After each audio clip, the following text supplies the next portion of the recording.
Mesdames, Mesdemoiselles, Messieurs, bonsoir et bonjour. Ça dépend de l'heure à laquelle vous suivrez cette émission que nous faisons le plaisir de vous présenter ce soir. Nous allons revenir sur le sujet de la semaine dernière, à savoir religion, opium du peuple, avec un point d'interrogation. Pour présenter cette émission, nous avons M. Gadzumba Roger. M. Gadzumba Roger, bonsoir et bonjour. Bonsoir et bonjour, M. Kibambi. À côté de vous, à votre gauche, M. Modeste Bonigaba. Modeste Bonigaba, bonsoir et bonjour. Bonsoir et bonjour, M. Kibambi. Nous avons à ma droite immédiatement M. Moubimba Cyril. Bonsoir, M. Cyril Moubimba Ashimba. Bonsoir, Monsieur Kibambi Shintoa. Le jeune et nouveau venu est un pasteur Albert Djemba. Bonsoir et bonjour. Bonsoir et bonjour, M. Kibambi. Pasteur, nous allons nous faire un plaisir quand même, parce que cette émission, vous l'avez suivie, mais seulement en partie, de nous faire les quelques petites remarques que vous avez voulu faire. C'est la raison de votre présence sur ce plateau. Quelles étaient ces petites remarques que vous vouliez nous faire? Et justement, c'était parce que moi j'ai cru que c'était une émission purement religieuse. J'ai voulu poser quelques questions sur les versets bibliques qui étaient donnés. Mais on m'a dit par la suite que non, ça n'était pas en direct d'abord, et puis ça n'était pas une émission religieuse à proprement parler. Donc pour la partie que j'ai suivie, c'était des analyses purement charnel. Oui, c'était sur le plan charnel, moral. Mais dans la religion, dans la Bible, il y a des lois charnelles. Des lois, pas charnelles, mais des lois morales. Ça existe.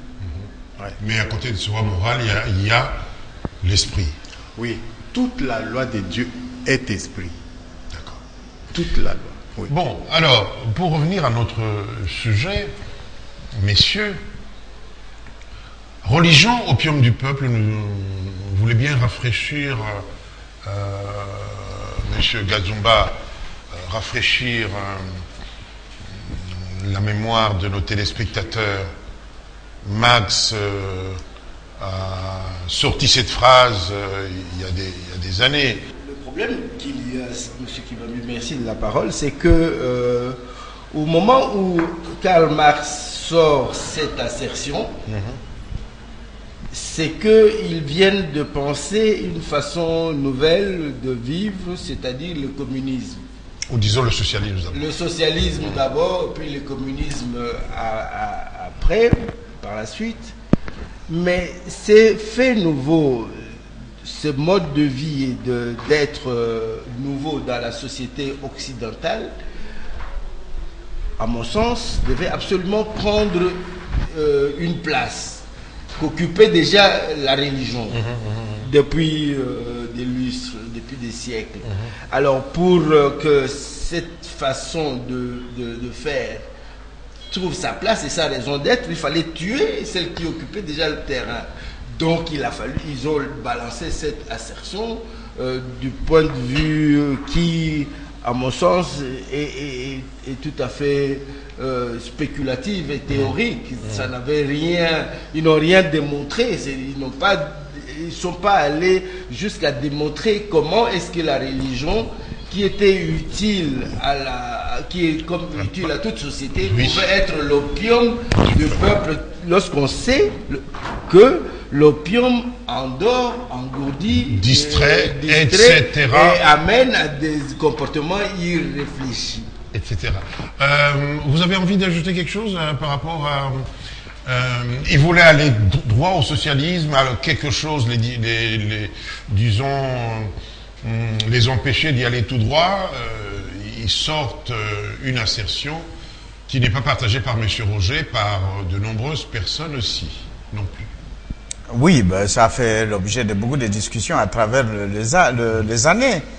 Parce que ils partent de l'idée que la religion n'est qu'un un processus d'endormissement des peuples et d'obscurantisme qui arrête toute réflexion et au fait qui déshumanise un peu l'homme.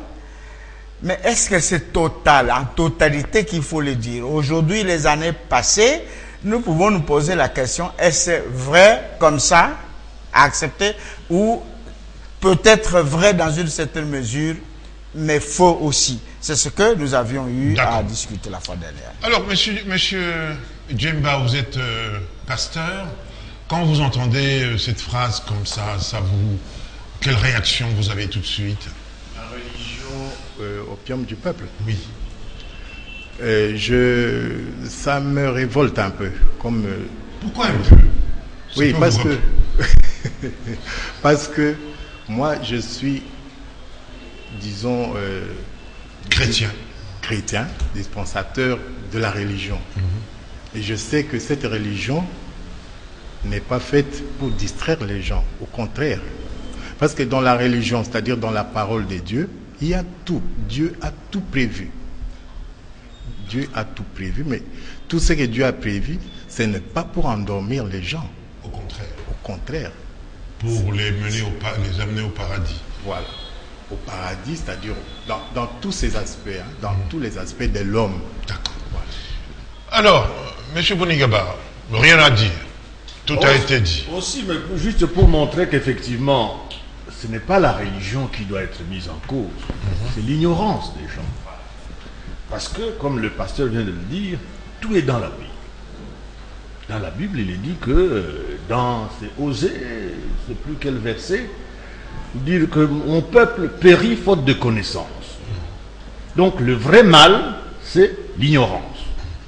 Et Dieu lui-même a montré qu'il fallait sortir les hommes de l'ignorance. Parce que justement, il a créé l'homme à son image et à sa ressemblance, c'est-à-dire que l'homme a un potentiel divin. Par lui. Si il acquiert la formation voulue, il va s'approcher de plus en plus de Dieu, son créateur. Mais si nous observons, disons, notre environnement actuel, pas seulement congolais, c'est parti de bien loin des États-Unis, est-ce qu'on ne peut pas dire, pour parler plus près de nous, quand on voit des femmes passer des nuits entières, des journées entières à aller prier, est-ce qu'on ne peut pas dire et affirmer, sans peur d'être contredit, que ça commence à bien faire, que ça commence à distraire? Monsieur Bonigaba, Cyril Moubimba. Non, Ok. Effectivement, la religion, aujourd'hui, comme par le passé, et surtout maintenant, elle pose problème. Et c'est pourquoi on peut réfléchir, pourquoi cette idée peut arriver de dire encore des dizaines d'années après Karl Marx que la religion est-elle ou non l'opium pour les peuples. Parce que il y a des religions qui donnent à prêter qui prêtent le flanc à la critique.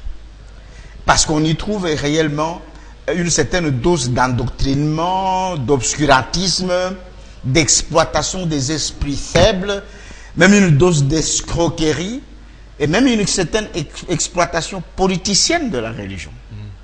C'est ça qui s'est passé, et c'est ça qui donne une mauvaise idée de la religion. Mais nous avions dit la fois dernière qu'en l'homme, il y a la dimension spirituelle et la dimension chair que nous sommes, matérielle, et il est tout à fait normal d'équilibrer que l'homme ayant été créé à l'image de Dieu doit être en communication avec le Créateur, et c'est ça qu'on dit la religion, donc ce qui nous met en...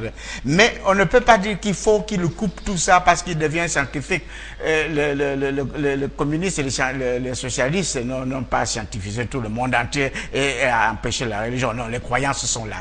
Mais aujourd'hui, malheureusement, les croyances, surtout dans le pays comme le nôtre. Je sais que quand on va, par exemple, dans les pays arabes, l'islam est très ancré dans les pratiques de tous les jours. On va dans les pays comme la Chine, là où il y a le bouddhisme, là où il y a l'hindouisme, et que les gens, ils sont ancrés dans leur religion, ça c'est vrai, mais pas de la manière que cela se pratique ici chez nous. Cela se pratique, il y a une certaine histoire, le nègre spirituel qui est arrivé. Il y a une certaine hiatus entre ce que nous sommes, bantous africains dans nos traditions, et ce que les religions sont arrivées, qui ont été coupées. Après, c'est pas coupé, on importe l'esprit américain de nègre spirituel, on vient l'appliquer ici pour des raisons d'ordre politique, et on arrive à quelque chose d'indéfinissable, qui ne nous caractérise plus. C'est quelque chose de nouveau et qui nous éloigne et du christianisme et de l'africanisme et de tout ce qui de la société humaine peut accepter. D'accord. Pasteur, oui, c'est vrai que, enfin, moi, votre réaction par rapport à ce que vient de dire M. Mobimba. Oui, il a raison. Il a raison, pourquoi? Parce qu'il a parlé d'escroquerie dans la pratique de la religion. Prenons la dîme, par exemple, ou les offrandes. Ça ne se pratique pas selon les recommandations de Dieu dans les Écritures. Quelles sont les recommandations de Dieu? Prenons l'offrande, par exemple. Pour toute offrande, Dieu dit en Lévitique 2:13, toute offrande, il ne faut pas laisser du sel. Il faut mettre du sel dans l'offrande. C'est le signe d'alliance entre vous et Dieu. Si vous permettez, on peut lire. Bon, rapidement. Ok.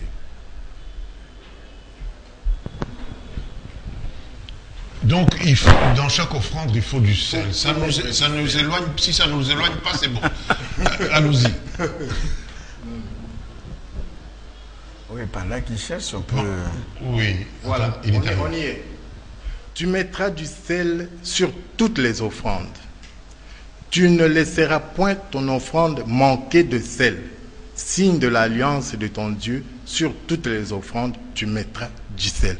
Et quand on va avec l'offrande à l'église, jamais nos pasteurs n'ont demandé aux croyants d'ajouter du sel.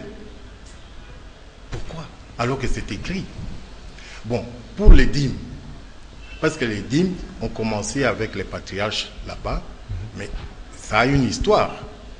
Dieu, en instituant la dîme comme loi perpétuelle, a montré comment donner la dîme. Et il dit qu'il faut manger, vous mangez votre dîme. Ce n'est pas à remettre au pasteur. Mais quand vous mangez, vous associez le pasteur qui sera dans c'est écrit. Oui, c'est écrit, mais c'est dans le contexte d'il y a des années qu'il faut peut-être repenser. Mais enfin, bon, là, il y a une réponse. Oui. Parce que en Romains 15:4 dit que tout ce qui a été écrit d'avance, c'est pour notre instruction.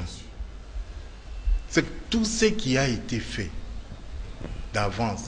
Et puis on peut aller même plus loin. D'accord. Oui. Eh ben, là, c'était pour commenter l'escroquerie. Oui.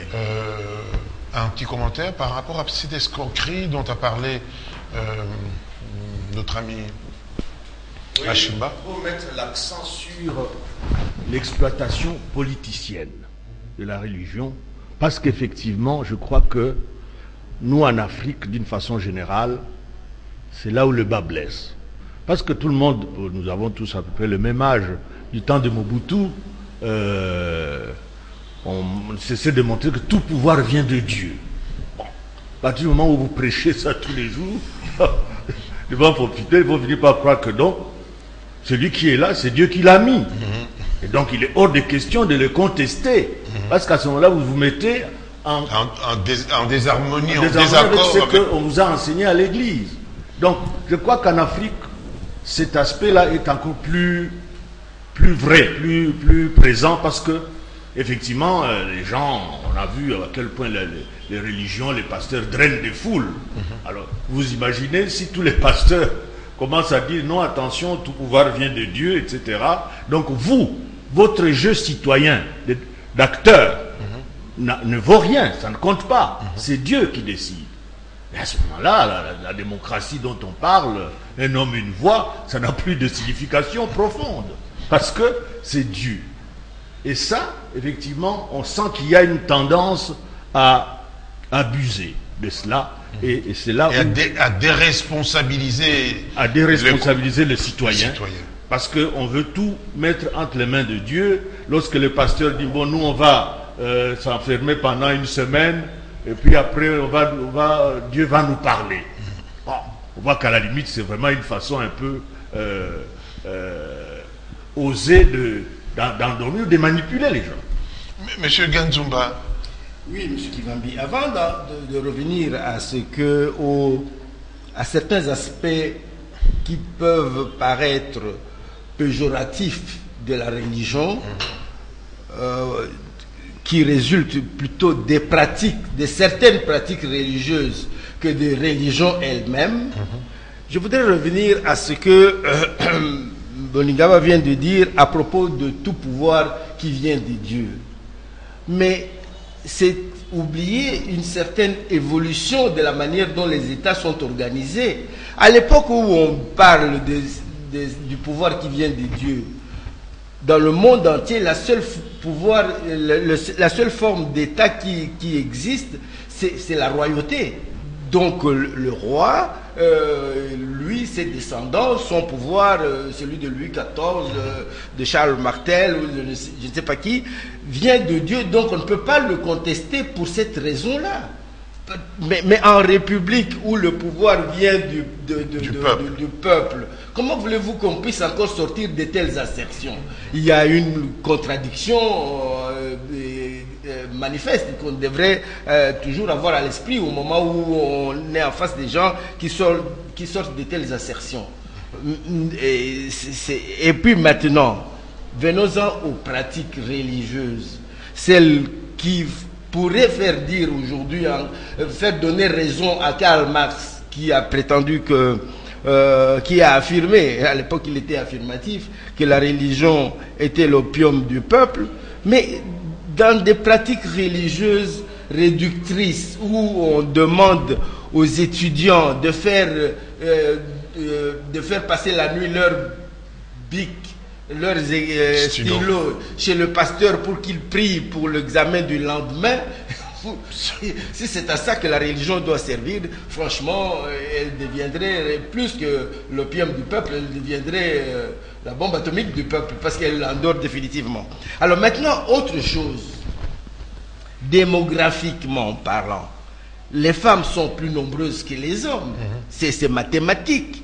Alors donc, si il doit y avoir un homme pour une femme dans des liens de mariage, il va y avoir un surplus mathématique, arithmétique des femmes par rapport aux hommes. Alors lorsqu'on doit passer des nuits chez les pasteurs pour que toute femme trouve un époux, c'est quelque chose d'aberrant. Bon, alors, allons plus loin. Les pasteurs qui font prier pour que les gens aient des visas pour pouvoir aller voyager.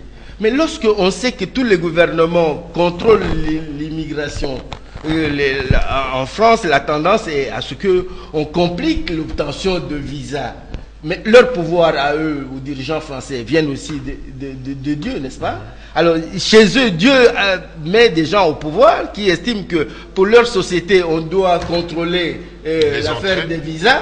Et tandis qu'ici, il y a des gens qui croient qu'ils vont prendre le contre-pied de la volonté de Dieu pour les Français, de limiter les entrées chez eux, parce qu'on aura été passé des neuvaines, on aura passé des nuits entières chez les pasteurs pour que vous ayez le visa. Donc, ce sont certaines pratiques religieuses qui sont à dénoncer parce que réellement, elles deviennent un endormissement. D'accord. Effectivement, et je vais donner la parole à Wimba. Quand on prie pour des choses aussi matérielles, aussi vulgaires, j'allais dire, franchement et très sérieusement, Est-ce qu'on est sérieux soi-même quand on prie pour le visa, pour si vous ne pouvez pas avoir d'enfants, tout de suite on va donner l'exemple de non. Prions pour autre chose que pour les biens matériels. Encore que Dieu est le même, il était le même hier, il est le même aujourd'hui, il est le même, il sera le même demain.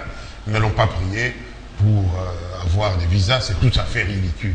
Monsieur Mobimba. Oui, Monsieur Kibambi, il faut aller en profondeur, à la racine de tous ces problèmes pour les comprendre. Et c'est ce que nous faisons exactement. Moi, je dis que ce que nous voyons en surface n'est que l'iceberg. En réalité, il y a à la base des doctrines. Et ce sont les doctrines religieuses qui donnent naissance à des pratiques ou de coutumes religieuses. Mais au niveau de ces doctrines, nous avons un mélange. Un mélange que nous avons dans notre contexte, mélange entre ce que la chrétienté nous a proposé avec ce que les traditions africaines nous ont cédé. Et on mélange ça. C'est ça qu'on trouve d'ailleurs, quand je reviens encore sur le thème sur les nègres spirituels. C'est quoi au fait? Prenons un truc comme le veiller. Effectivement, la Bible parle de veiller. Jésus a dit veiller. Mais ce veiller-là n'a pas le sens qu'on lui donne. Parce que veiller chez nous, que ce soit de veiller lors des décès, de veiller des problèmes, ce sont des veillées qu'on fait lorsqu'il y a des deuils. Alors on prend cette doctrine africaine, on l'habille, on trouve quelque chose qui lui ressemble dans la Bible et on va faire des veillées. Et ces veillées-là, alors on arrive pour faire des exploitations de type, je ne sais pas moi, de l'ardier à l'argent, au sexe et tout ce que vous voulez. Et donc le problème c'est quoi? Cet obscurantisme-là est bien entretenu, en fait, a des ramifications et d'ancrage dans tout ce que nous vivons. Donc il s'agit des doctrines mal interprétées. On prend la parole de Dieu, on tord le sens et on cherche son équivalent dans, par exemple, tout ce qu'on trouve dans la plupart des églises ici, on chante, on fait des trans, on trucs comme ça. Il suffit d'étudier, de voir avec des sociologues sur des pratiques bantoues, les Ebola, les Kikumbi, les Mahamba, tout ça, c'est tout ce qu'on fait. Quand vous allez demander aux gens qui vous disent dans la tradition, je ne vais pas vous les citer ici, il y en a d'autres, les Mahamba, les Ebola, les Kikumbi, c'est quoi et qu'est-ce qu'on leur fait? C'est exactement ce qu'on trouve dans les églises, dans les veillées qu'on fait. Les veillées ne devraient pas, dans leur non, pas seulement veiller, mais tout ce qui est lié à plus le trans, plus les chansons, plus que tout ce qu'on fait en criant tout ça. Ce n'est que du Ebola.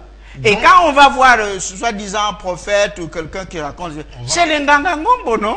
C'est le Ngangangombo à l'africaine. Qu'est-ce que ça veut dire? Ngangangombo, c'est le devin. J'ai compris. Ouais. Qu'est-ce que vous voulez dire? Vous voulez dire qu'il faut qu'on abandonne ces pratiques ou qu'on essaye de les rendre plus correctes, plus... Non, moi je dis ceci. Ou bien quelqu'un y croit à ce que ses ancêtres lui ont laissé, je ne juge pas que c'est bon ou c'est mauvais, et il le fait, il continue. Ou bien c'est un chrétien, et bien il devient chrétien, il le fait. Il pratique le christianisme tel que le fondateur Jésus l'a laissé. Il y a deux choses. On ne peut pas faire le syncrétisme, de trucs comme ça, parce que ça donne des bitotos, des mélanges de mauvais goût et dangereux. Pasteur, alors, oui, justement, c'est que... les veillées... de toute façon, Jésus lui m'a dit veillez, priez. Oui, mais veillez, il vient de le dire. Ce n'est pas de cette manière-là. Ce n'est pas de cette façon-là que Jésus a dit de veiller. Parce que Jésus lui-même, il a dit quand vous priez, rentrez dans votre chambre. Et vous allez dire, vous allez demander ce que vous voulez à votre Père qui est au ciel. Il n'est pas nécessaire de multiplier les mots, beaucoup de paroles, parce qu'il connaît ce dont vous avez besoin. Donc, ce n'est pas nécessaire. Toutes ces veillées-là, avec des tapages, des bruits, ce n'est pas Tapage, Dieu. torture. Dieu n'est pas sourd. Il suffit de dire 2 mots, et si ça lui arrive, et vous aurez une réponse, tôt ou tard, parce qu'on ne lui donne pas de délai. Mais c'est comme mon frère vient de dire, il y a un méli-mélo terrible et dangereux.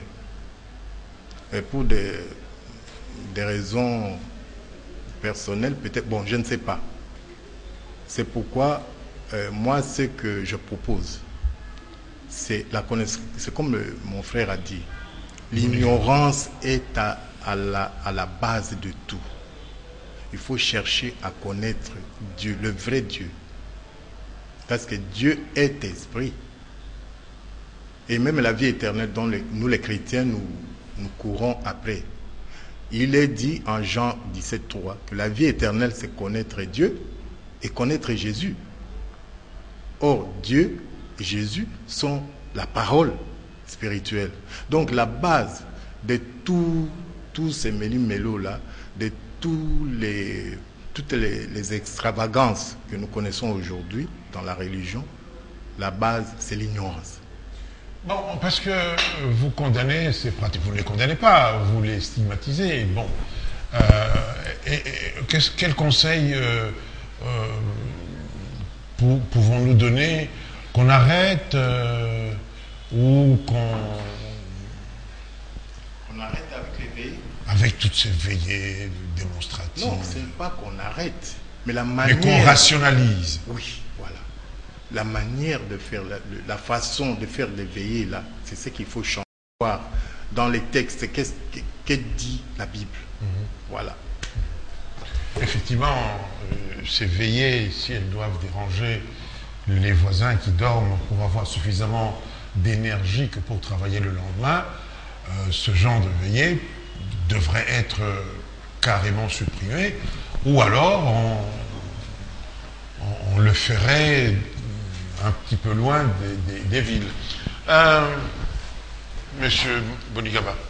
Oui, pour illustrer ce que le pasteur vient de dire en ce qui concerne l'ignorance, nous l'avons tous dit ici, je me suis souvenu d'un pasteur américain qui était d'ailleurs parmi ceux qui sont venus au tout début des années 90 ici, un certain Robertson. Eh bien, il a décidé de se présenter comme candidat républicain aux élections américaines de 92 là. Et pour présenter sa candidature, il a dit que lui, Dieu lui a dit que c'est lui qui doit diriger l'Amérique parce que l'Amérique est vraiment en danger. Eh bien, il n'a pas franchi le stade de primaire du premier ou deuxième état. Et il était disqualifié dès le départ. Donc c'est pour montrer que là où l'ignorance n'est plus le facteur dominant, les discours là comme ça ne marchent plus. Mais ici chez nous, malheureusement, il y a encore beaucoup de gens qui sont fragiles, qui sont, disons, suffisamment naïfs. Oui, qui sont des proies faciles pour ce genre de discours. Des esprits faibles. Comme disait Cyril. Et chez nous, un tel discours pourrait facilement prendre. Mais voilà, là où il y a beaucoup d'évangélistes aux États-Unis et tout ça, et ils ont des moyens, on les montre à la télévision, mais vous ne pouvez pas du jour au lendemain dire que Dieu vous a parlé et croire que tout le monde va vous suivre comme ça. Donc c'est vraiment l'ignorance qui est le mal absolu qu'il faut d'abord chercher à combattre. Donc en résumé, que chacun prie, mais qu'on ne soit pas à ce point naïf que pour obéir à quelqu'un qui vient vous dire allez acheter les mouchoirs qui à Paris coûtaient $1 à $10. C'est une naïveté condamnable. Oui, monsieur. Je crois que le problème tourne autour de ce qu'on ne connaît pas, de la non-maîtrise de certaines réalités. C'est pour ça que l'autre jour, j'ai suivi une émission de profondeur qui passait en rediffusion, où il y a eu une série de professeurs d'université que vous avez reçus à cette même table, dans ce même studio. Et l'un des professeurs a dit, à propos, puisque vous débattiez sur l'enseignement, sur les programmes. Parce que le rôle de l'État ne doit pas être ignoré dans le niveau de connaissance générale qu'ont les citoyens dans ce pays-ci. Tout à fait. Donc, c'est l'État qui doit veiller à ce que les gens aient un minimum de programmes. C'est pour ça que l'enseignement est obligatoire jusqu'à un certain niveau, pour que toutes les personnes d'un même pays puissent avoir plus ou moins le même niveau de certaines connaissances de base. Alors, lorsque ces connaissances-là n'existent pas d'une manière certaine pour les citoyens, il y a des farfelus qui en profitent. Tout à fait. D'où les pasteurs aujourd'hui, chacun invente son petit numéro, qui mouchoir, qui bénédiction de bic, qui visa, n'importe quoi. Au Katanga, c'est l'eau. Hein. Il y a un pasteur qui s'est découvert... alors, il vend de l'eau qui est vendue normalement à 500 francs, il le met à $10, à 1000 francs, et cette eau-là, si vous la buvez, elle va vous purifier. Je vous ai suivi dans l'émission précédente où Cyril Mobimba a parlé des libertés, de non-libertés qui s'arrêtent à la limite de là où commence la liberté du voisin. Mais à partir du moment où vous, citoyens, vous ne pouvez pas vous rendre justice, c'est qu'il y a une entité au-dessus qui devrait être chargée de cela. Dans tous les quartiers, dans toutes les rues, il y a des chefs de quartier, il y a mais les bourgmestres devraient veiller à ce que les citoyens soient à l'aise dans leurs habitations. À propos du bruit, à propos de l'envahissement, à propos des agressions, à tous les sujets. Hein. Il y a une fête, quelqu'un ferme la rue, il joue la musique à tue-tête, il ne s'occupe pas du voisin. Quelqu'un monte une église parce que il a eu une révélation, il fait la même chose, il diffuse de la musique à tue-tête alors que son église n'a pas beaucoup d'audience. Il y a 5-6 personnes. En fait, la musique, c'est pour rappeler, c'est pour appâter, c'est pour faire venir. Mais justement, c'est au détriment des voisins. Ça agresse, c'est un manque de charité, un manque d'humour. Qu'est-ce que vous conseilleriez Mais je conseille que, puisque ça devient gênant, un dérangeant à l'ordre public, que l'État se saisisse de tous ces manquements, de toutes ces agressions. Parce qu'en réalité, à la limite, c'est assimilable aux agressions des Koulouna. N'est-ce pas? Si on combat les Koulouna, pourquoi les Koulouna religieux ne peuvent pas être combattus selon certaines méthodes? Évidemment, c'est une extrémité, mais parce que eux aussi ils sont tombés dans les extrémités. Oui, ils sont allés trop loin. C'est une phrase qui va faire Flores. Vous les appelez comment? Des Koulouna religieux. C'est comme quand les autorités font des discours, ils répéter Koulouna en religion. Bon, pas en soutane nécessairement. Non, pas en soutane nécessairement. Non, les Koulouna religieux. Ceux qui sévissent dans les rues, à force de décibels, ne sont pas en soutane. Non, nous en rions, mais on devrait en pleurer parce que, encore une fois, l'ignorance dont parlait notre ami Bonigaba, tous les bruits qu'on déverse, tous les décibels qu'on déverse dans nos oreilles pendant que nous dormons peuvent nous faire devenir fous. Surtout à ces enfants, ces petits-enfants qui reçoivent des tonnes et des tonnes de décibels. Vous ne savez pas le mal que vous leur causez. En tout cas, Dieu ne vous a pas demandé de faire ça. Ça, au moins, c'est faux. Que l'État, que le gouverneur Kibouta, que tous les gouverneurs s'en saisissent et quand même qu'on puisse un jour dormir en paix parce que le pasteur l'a dit, Dieu n'est pas sourd, vous pouvez chuchoter quelque chose. Et même avant même de chuchoter, il sait ce que vous voulez, demandez-le dans le calme et les vaches seront bien gardées. Monsieur Mobimba, Cyril Achimba, Oui, Monsieur Kibambi, je crois que vous avez raison de le dire, mais une fois de plus, nous voulons être clairs et que les téléspectateurs comprennent qu'on ne s'en prend à aucune religion. Les Congolais sont libres d'adorer Dieu à la façon qui leur convient, mais en tenant compte des autres. Nous avons des enfants qui doivent aller à l'école le matin, ceux qui travaillent doivent travailler, il y a des malades qui ont besoin de calme et qui ont besoin de paix, et qu'on tienne compte de ça.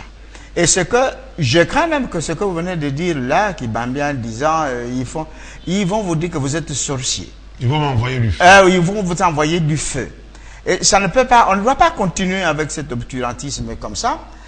Et surtout quand on entend parfois certaines choses, on dit voilà, nous avons, vous avez parlé de l'eau, mais il y a quelque part, moi je passe dans mon quartier, j'entends, on dit, il y a de l'huile, on achète de l'huile d'olive, hein, des damjan et des damjan, et on met dans les petits flacons comme ça, on va donner l'onction. Et cette huile d'olive, je ne sais pas, les petits flacons de je ne sais pas combien de centilitres à peine, et vous l'achetez à $50, à $100, ça dépend, parce que vous avez une grande onction, et vous amenez ça à la maison pour vous protéger, pour tout ça.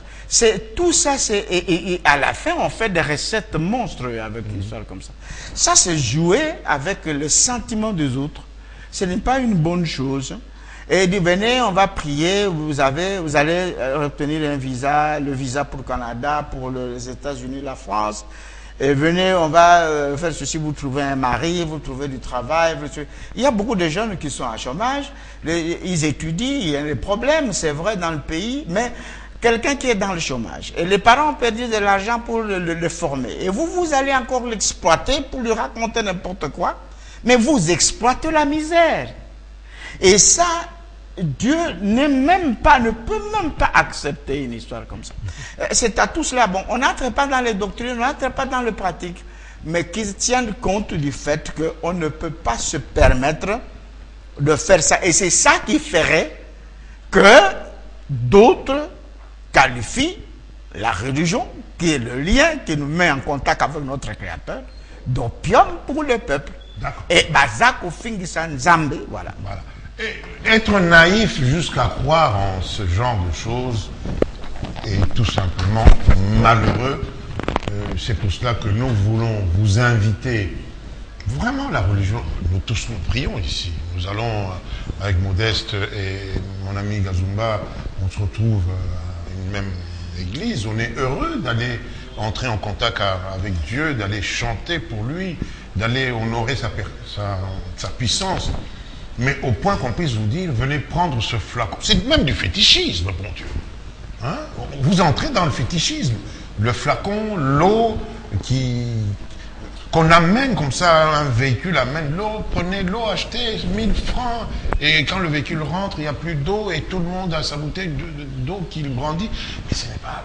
Franchement, est-ce qu'on a même besoin de vous dire que c'est de la naïveté, c'est de l'exploitation de l'homme par l'homme qui peut même amener à l'explosion. Il faut éviter des choses comme ça. Certains même, certaines mamans vous disent « Ah, c'est le pasteur qui a dit ». Parce que, croyant que le pasteur, c'est Dieu lui-même incarné. C'est pas possible qu'on n'en arrive pas là. Pasteur, dites quelque chose comme ça. Oui, sur l'onction, parce qu'on en parle. Oui. L'onction, j'aimerais qu'on lise 1 Jean 2, 27, si je puis le lire rapidement. Rapidement. Okay. Pendant que nous parlions, oui, vous auriez pu... sur l'onction. Pour vous, l'onction que vous avez reçue de lui demeure en vous. C'est que quand on vous donne l'huile d'onction, cette huile doit demeurer en vous, définitivement. Et vous n'avez pas besoin qu'on vous enseigne une fois que vous avez l'onction. Mais comme son onction vous enseigne toutes choses, et qu'elle est véritable et qu'elle n'est point un mensonge, demeurez en lui selon les enseignements qu'elle vous a donnés. Mais lorsqu'ils prennent l'huile d'olive comme onction, cette huile, est-ce que c'est une huile qui enseigne? Et une fois que vous avez l'huile d'onction, vous n'avez plus besoin d'enseignement parce que cette huile-là va vous enseigner tout. Mais qu'est-ce que nous voyons? On va à l'église, on vous donne l'huile d'onction d'olive, Le lendemain, vous revenez, on vous enseigne encore. Alors là, cette histoire d'onction, c'est une escroquerie encore une fois. Parce qu'on a dit qu'il ne faut pas particulariser les choses. Qu'est-ce que vous faites? Parce que apparemment, vous êtes un pasteur pas comme les autres. Oui, bon, mais c'est bien dit. L'onction, c'est l'enseignement. Et une fois que vous avez l'enseignement, Vous avez le savoir. oui, vous avez la science avec vous. C'est ça l'onction dont on parle. Il faut connaître Dieu.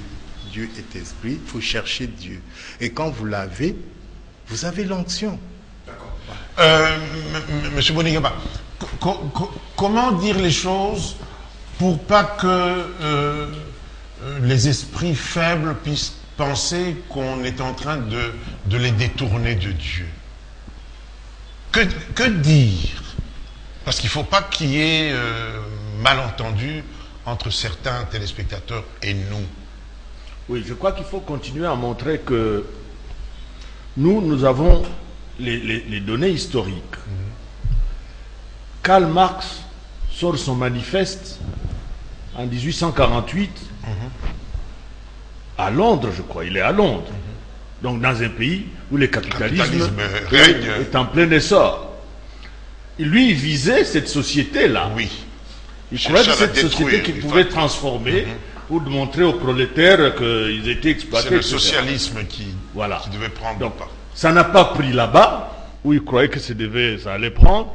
Ça s'est exporté très loin de là, en Russie. Parce que là, effectivement, il y avait un vivier. L'ignorance du petit peuple, c'est là où, effectivement, son assertion selon laquelle la religion est l'opium du peuple, là, ça pouvait prendre. Parce qu'effectivement, le niveau de connaissance de la société en général était au ras de la pâquerette. Oui, alors, donc, nous devons continuer à montrer que nous nous basons sur ces éléments-là pour montrer que là où il y a un effort pour sortir le plus grand nombre de l'ignorance, il y a moins de risques de tomber dans ce que nous subissons ici. Parce qu'effectivement, si les gens avaient le niveau de formation assez poussé, il y aurait très peu d'adeptes dans ces églises-là. Et il y aurait moins de vocations aussi du côté de ces pasteurs. Parce que ces pasteurs regardent, disons, la population qui est là et qui est à la recherche finalement du bonheur facile. Où il suffit de prier pour avoir la prospérité. Et pourtant, Dieu m'a dit qu'il ne mange, travailler dur. qu'il ne travaille pas, ne mange pas. Oui, donc je crois que c'est surtout sur ça qu'il faut se focaliser pour montrer qu'on Gazumba, il y a toujours des esprits comment tu appelles ça? Faibles. Esprits faibles. Comment leur dire? Parce qu'il ne faut pas qu'ils sortent de cette émission pour dire non, mais à profondeur, je ne suivrai plus parce que ils se sont attaqués à mon pasteur. Que dire clairement pour que ça ne soit pas, notre message ne soit pas interprété comme cela?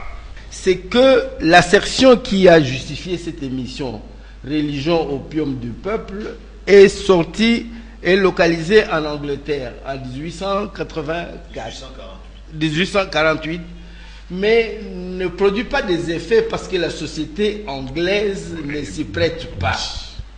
Alors aujourd'hui, même si c'est venu des États-Unis, depuis lors, aux États-Unis, quand j'observe les documentaires, je vois un certain type de personnes dans ces églises-là. Et d'autres personnes passent dans la rue. Moi-même, j'ai étudié et grandi en Belgique.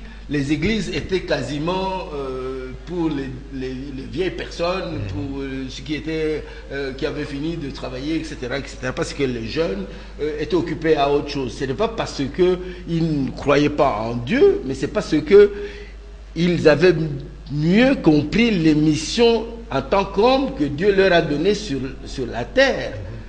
D'ailleurs, depuis le péché originel, le pasteur qui est en face de moi ne va pas me contredire. L'homme doit manger à la sueur de son front. Tout à fait. Et la sueur de son front, ça ne veut pas dire aller passer la nuit et la journée à prier. Ça va produire de la sueur qui vous fera manger. Je ne crois pas que ça soit comme ça qu'il faut interpréter les choses. Alors, les gens auxquels nous nous adressons, c'est pour qu'il fasse la part des choses entre le vrai et le faux.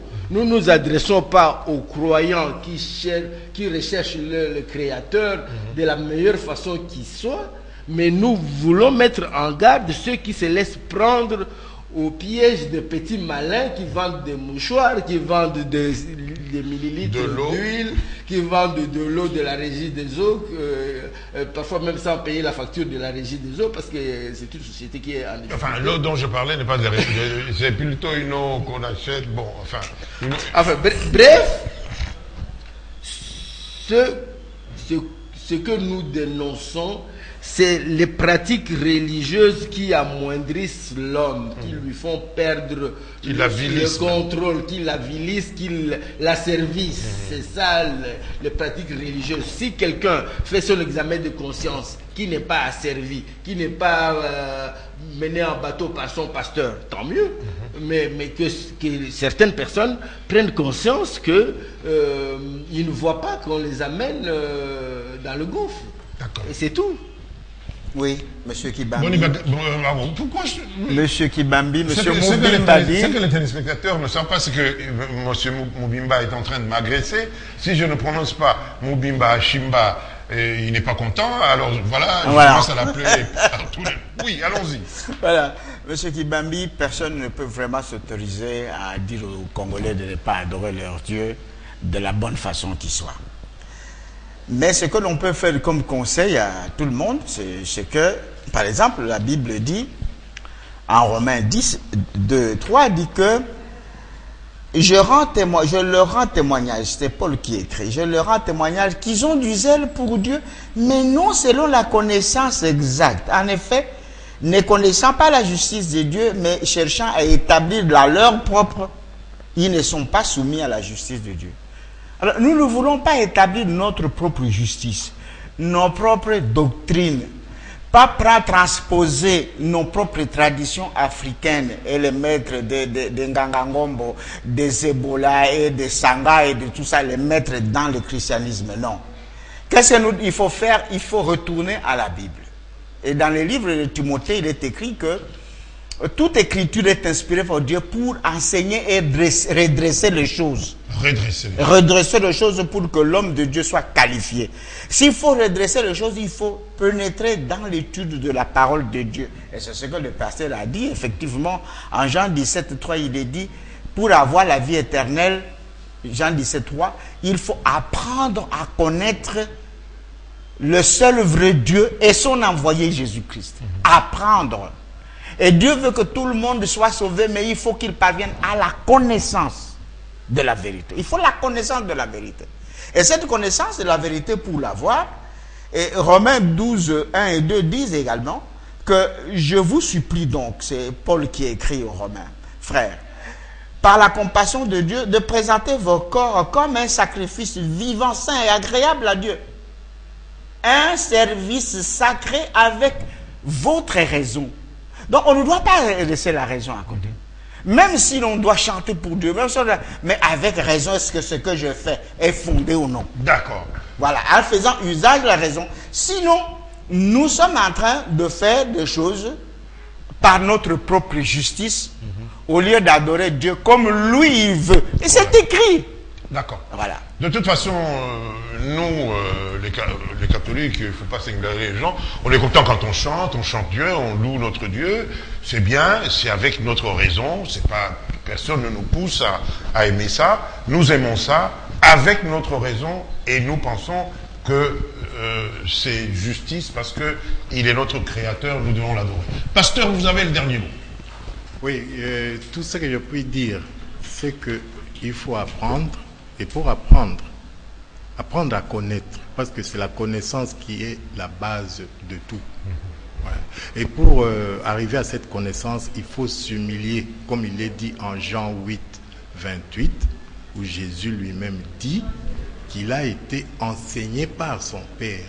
Personne ne peut connaître toutes ces choses de Dieu de lui-même ou d'elle-même. Non. Non, personne ne peut. Mais pour ça, il faut s'humilier. Hein? Il faut s'humilier pour dire non, j'enlève les galons et j'aille à l'église pour apprendre la vraie doctrine, la saine doctrine, la parole spirituelle de Dieu. Voilà, pour échapper, parce qu'une fois qu'on a la connaissance, on ne peut pas, en ce moment-là, on ne peut plus être berné, être trompé, escroqué par